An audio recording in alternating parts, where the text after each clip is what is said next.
Hi, everyone. My name is Alison Piscitelli, and I am a dietetic intern here at Rutgers University. And I'm actually working in collaboration with the Rutgers Student Food Pantry to create a recipe that is vegetarian and kosher compliant, utilizing ingredients that are found within the pantry.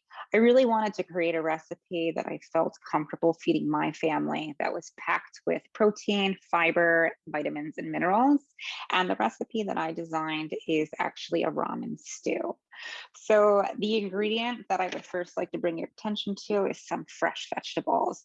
The vegetables that I used were cabbage, a red potato, carrot, onion, and some green beans. And I selected these because there's a lot of vitamins and minerals in them. But in addition to that, they're really high in fiber and they have excellent texture. And it just really makes a nice hearty stew. It helps lower my blood sugar.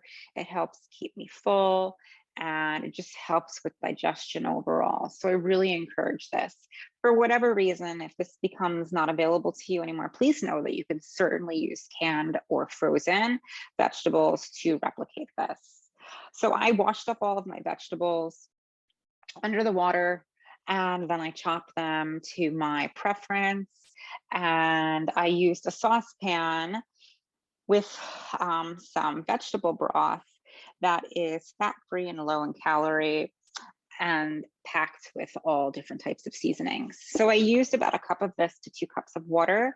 That way I can control my salt, because we really don't want to have too much salt in our diet. We want just enough that provides mineral sources to us, but we really just want to make sure that it's on the lower side. This helps with just keeping our heart safe. This helps with keeping our blood pressure low. And again, you just don't want too much of it in a meal. So I used this because I could control that. And I used about, like I said, 1 cup of this to 2 cups of water on a medium heat in a saucepan, and then incorporated the vegetables that I had prepped into that. I put that on low to medium heat, and that simmered for about 20 minutes. And then I added in some spaghetti sauce. So I selected this because it's low in sodium, but it's packed with some more seasonings, which are awesome. It's very low in fat, low in carb, and really actually quite low in sugar. So please don't hesitate to use the canned tomato sauces, because I find that majority of canned ones are actually lower in sugar as well versus the jarred goods, and they taste just as great. I actually prefer this because it tastes more natural. So I used actually the entire can with the broth and the vegetables, and I let this simmer for a few minutes. And then I incorporated beans, and I picked kidney beans just because they're really high in protein. There's about 4 servings in 1 can, 8 grams of protein per serving, in addition to 9 grams of dietary fiber per serving. So that you're going to get that protein that your body needs. It's really affordable if you're purchasing this outside of the food pantry. Again, it controls your appetite. It stabilizes our blood sugar. It helps maintain good blood pressure. And you could find this really anywhere. For those who are familiar, it's important to rinse off our cans to get rid of any harmful bacteria that might linger on the can. And for the beans, if we are being more mindful of our sodium intake, you could rinse this off in a strainer, just pour the contents into the strainer, rinse it off, and then incorporate it into your dish.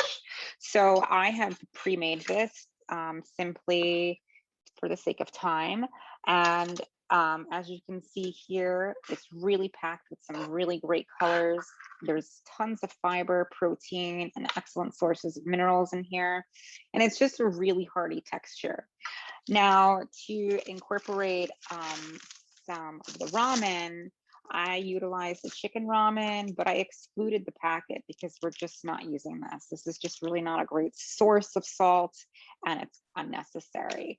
So I cooked the ramen as you would usually, over boiling water for about 5 minutes, strained it, and then you can take the stew, place it over the ramen in a dish, and then incorporate some other seasonings. So please feel free to click on the link that's provided at the pantry for the recipe. I'm also going to include a non-vegetarian recipe that utilizes all of the same ingredients, the meat source. And I hope that this is something that you'll like to use in your own home. Thank you so much. Good night.